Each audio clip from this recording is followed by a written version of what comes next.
First off, I had to get out my Kleenex. I've been deemed by my group, and rightly so, as the waterworks guy. So there may be some waterworks during my presentation. All right. Thank you for coming today to celebrate our cohort's completion of the Leadership Excellence and Acquisition Program, also known as LEAP. Now, there are a few people I want to thank. First off, I want to thank the Department of Housing and Urban Development just for giving me this opportunity to be a part of this program. I also want to thank the Partnership for Public Service, the leadership and staff, because without you, we wouldn't even be here today. The cohort coaches, co-coaches, and program managers. Now, I don't want to say that there was a competition between the cohorts. But my cohort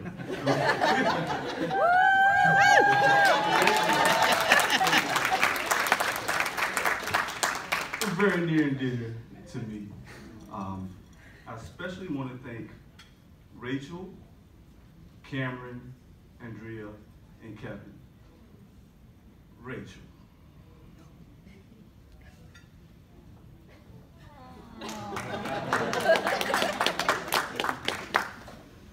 Thank you for allowing us to be vulnerable, discuss differences, to find resolution, agree to disagree, mentor. But most importantly, I want to thank you for changing us from a cohort and turning us into a family. So thank you. Thank you, dear.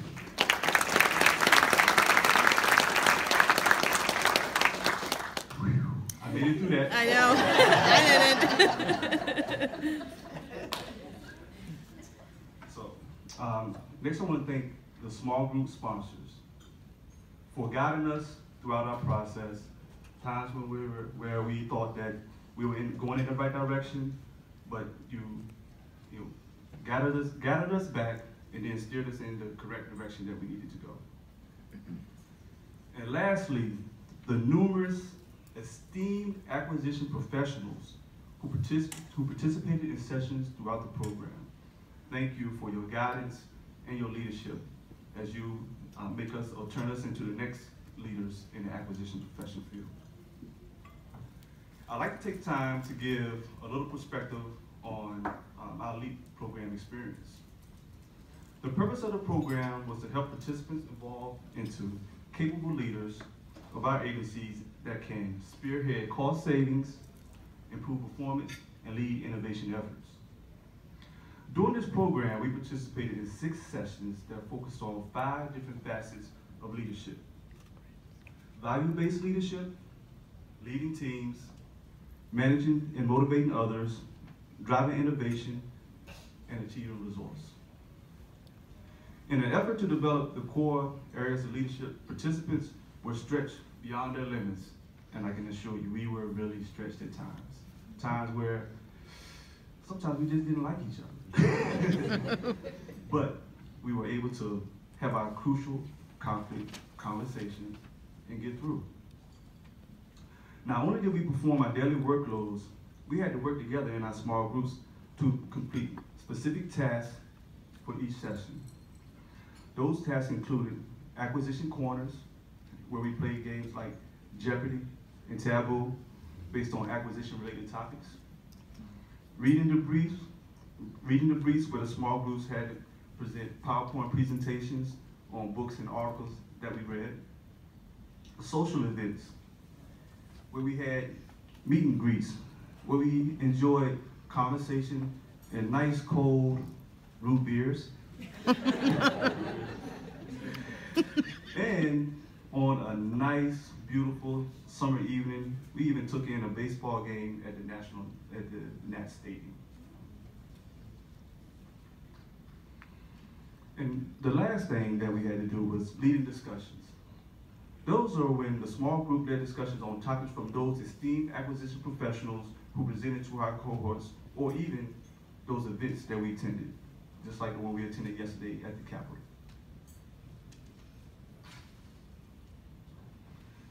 Early in the program, we read an article titled Servant Leadership, a powerful tool for fast change. In this article, the author, Robert Greenleaf, pointed out that the servant leader is a servant first, wanting to bring value by uplifting of others and doing what supports the greater good for all. This is sharply different from the traditional leadership style that we are most accustomed to. Traditional leaders see themselves as leaders first, who are motivated by the need for power, prestige, and/or material rewards. And how many of us know or have seen a leader like that? And how many of us decided that that's not the kind of leader that we want to be? As a retired military veteran who has served 2 combat tours, it is safe to say that I have knowledge of what a servant leader is. I made it my mission during this program to enhance my qualities as a servant leader. One of the qualities of a servant leader is to be highly collaborative and interdependent. I had an opportunity to exhibit this quality during the leading team session. One of the key components of this session was building teams. Now, due to a pre-planned vacation, I missed the first session and really wanted to connect with my small group in the cohort. I thought of a quote from Brené Brown, world-renowned public speaker, and she said, "Connection is why we're here. It's what gives us purpose and meaning to our lives." As a leader, your connection with your team can determine your team's success. So what I had to do in order to make an impact on my team and as well as the cohort, I had to reach out to my small group first. I sent an email just to let them know who I was. I would say within an hour, I received an email back letting me know what tasks they were working on and what we had to do for the next session. Thank you, April, for that prompt email. But I just didn't want to just get that email and not do anything. You know, I read over the topics that we had to do and the tests that we had to present, and I thought of things that I had within my agency that could help. So I made sure that when I responded back to my team, that I included some documents that could be helpful. And I even think that we used some of those documents. And as far as the cohort itself, you know, when you come into a new situation, you don't always, you know, have the advantage of people that's already been there. So I figured, what's the best way that I can develop cohesion? So I made sure I read all of the documents that were required, so that once we met, I can really be involved, or I could really been involved in the conversation and the discussion that took place, that I could really just make an impact, just to show the cohort that, hey, I'm here. I'm not just gonna be a bump on the log. I'm gonna provide input. I'm gonna be just a person who's here for the team, who's gonna be helpful. And based off of the feedback I received from my first session and from Rachel, hey, Lawrence, we're glad that you're here. So I think that I accomplished that mission of being highly collaborative and creating an environment of cohesion. Another quality of a servant leader is value others in input by building strength through differences. We exhibited this quality in the managing and motivating others session. The key components of this session was leveraging diversity, developing others, inspiring and engaging others, and building relationships and trust. Now we'll try to get through this section without using this Kleenex. Right. So during this session, participants presented objects of culture. Objects of culture was this something that made a person who they are, what drives them. The cohort shared lots of laughs, and most importantly, we shared a lot of tears.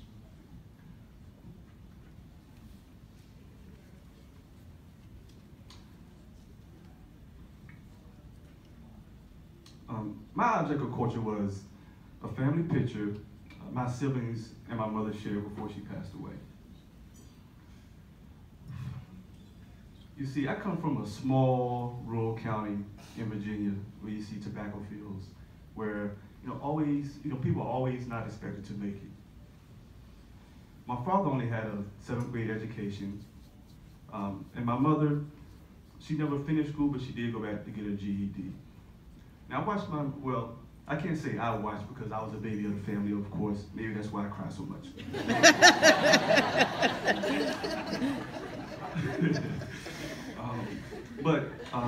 In her younger years, my mother served as a maid for the local doctor. And after that time, so I'm gonna share a quick story. So she served as a maid for the local doctor. And when they went on a vacation to a beach, she had to go with them. And she watched the kids while she was there. So she, as well as my father before he passed as well, they both ended up working about 30 years in the textile industry, right? And my siblings were all boys of darker complexion. So just imagine, coming from a small rural town, very dark complected, you just weren't supposed to make it, So we were fortunate enough to have 5 boys who all went to college, who all have made a positive impact on their community, and who have all bear children who have went on to get college degrees and also master's degrees. But one of the most important things that we wanted to do as sons to my mother, we wanted to take her on a vacation. We wanted to take her to the beach. And we had that opportunity before she passed away. So if you ask me what drives me, it's family. Family drives me. What drives me in leadership? Building a family, building a team. I think that when you build a team, you build success. Also during this session, the cohort had an opportunity to volunteer at the DC Central Kitchen. The CEO, Michael Curtin, shared his story of how he created an environment where he could develop those who are working through transitions in their lives. And I would rather say transition than those who have been to jail or things of that nature, because we all go through transitions at different points in our lives. Along with the assistance of the DC Central Kitchen staff, we transformed wasted food into balanced meals for the community. Participants worked side by side, stirring and boiling vegetables, chopping vegetables, and most importantly, and the fun thing that I had to do was greasing chicken and seasoning chicken. That's my partner back in the cold. We greased some chicken that day.